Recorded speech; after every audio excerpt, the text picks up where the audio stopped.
Hello everyone, Soma madam study গাইডে তোমাদের সবাইকে ওয়েলকাম জানাই। আজকে আমি ক্লাস 7-এর হিস্ট্রির ইম্পর্টেন্ট প্রশ্নগুলো একটা সাজেশন করে তোমাদের সাথে শেয়ার করব।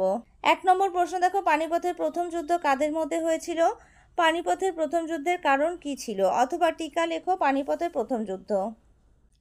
উত্তরটা হবে 1526 খ্রিস্টাব্দে পানিপথের প্রান্তরে ভারত আক্রমণকারী তুর্কি বীর বাবরের সঙ্গে সুলতান ইব্রাহিম লোদির যুদ্ধ পানিপথের প্রথম যুদ্ধ বলে পরিচিত।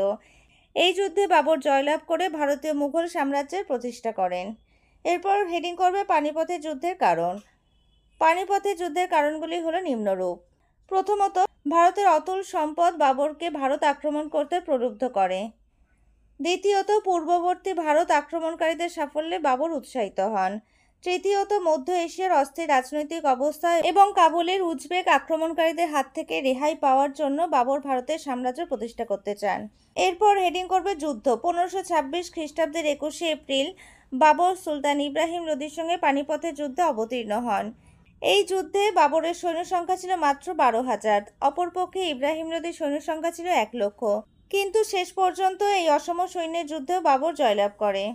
এরপর হেডিং করবে গুরুত্ব। ভারতের ইতিহাসে পানিপথের এখানে করে দেবে।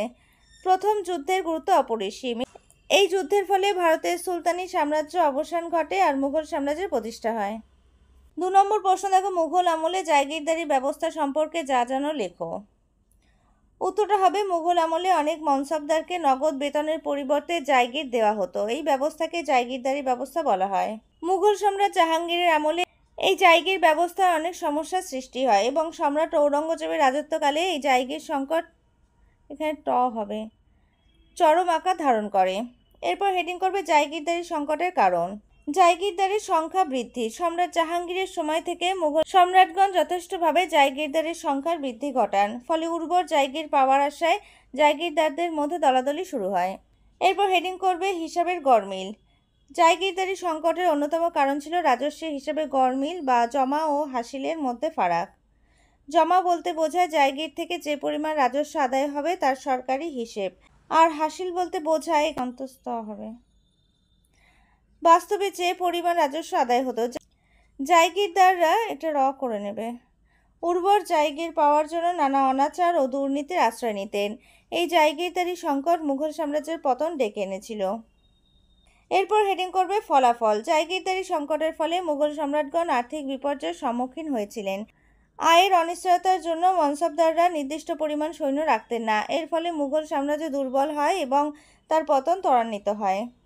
এরপর 3 নম্বর প্রশ্ন দেখো, দিল্লি সুলতানদের আমলে ব্যবসা বাণিজ্যের বিস্তার কেন ঘটেছিল? উত্তরটা হবে 1206 খ্রিস্টাব্দে মোহাম্মদ ঘুরির মৃত্যুর পর তার সেনাপতি কুতুবউদ্দিন আইবক দিল্লিতে স্বাধীন সুলতানির প্রতিষ্ঠা করেন। 320 বছর ধরে দিল্লি সুলতানদের আমলে ব্যবসা বাণিজ্যের ব্যাপক বিস্তার ঘটে। এরপর হেডিং করবে দিল্লি সুলতানদের আমলে বাণিজ্যের বিস্তারের কারণ। আইন শৃঙ্খলার উন্নতি। সুলতানি আমলে ভারতের সুদৃঢ় শাসন প্রতিষ্ঠিত হয়েছিল। দিল্লি সুলতানদের আমলে দেশের আইন শৃঙ্খলার উন্নতি ঘটেছিল, যা ব্যবসা বাণিজ্যের বিস্তারে সহায়ক হয়। এরপর হেডিং করবে নতুন নতুন শহরের পত্তন। সুলতানি আমলে অনেক নতুন নতুন শহরের পত্তন হয়েছিল। পুরনো শহরগুলিতে নতুন করে লোকবসতি শুরু হয়েছিল, ফলে শহরের পত্তন ও বিকাশ বাণিজ্যের বিস্তারে সহায়ক হয়। এরপর হেডিং করবে যোগাযোগ ব্যবস্থার উন্নতি। সুলতানি যুগের রাস্তাঘাট এটা হবে সরাইখানা প্রভৃতি নির্মাণের ফলে বাণিজ্যের প্রসার ঘটে। এরপর হেডিং করবে শহরবাসী ও সেনাবাহিনীর প্রয়োজন মেটানো।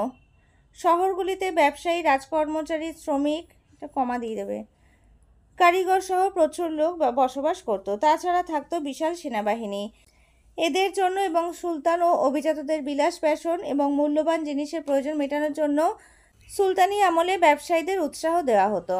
আজকে আমি এই 3টে প্রশ্ন আলোচনা করে দিলাম। এই প্রশ্নগুলো পরীক্ষার আগে ভালোভাবে পড়ে নেবে।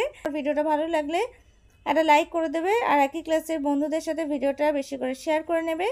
আর আমার চ্যানেলে এখনও যারা নতুন চ্যানেলটা সাবস্ক্রাইব করোনি তারা চ্যানেলটিকে সাবস্ক্রাইব করে নেবে, আর পাশে থাকা বেল আইকনটা অবশ্যই প্রেস করে নেবে, যাতে আমি চ্যানেলে নতুন ভিডিও আপলোড করার সাথে সাথে নোটিফিকেশান সবার আগে তোমাদের কাছে পৌঁছে যায়। আজকে আমি এখানেই শেষ করছি। পরে দেখা হবে নতুন আরেকটা ভিডিওতে।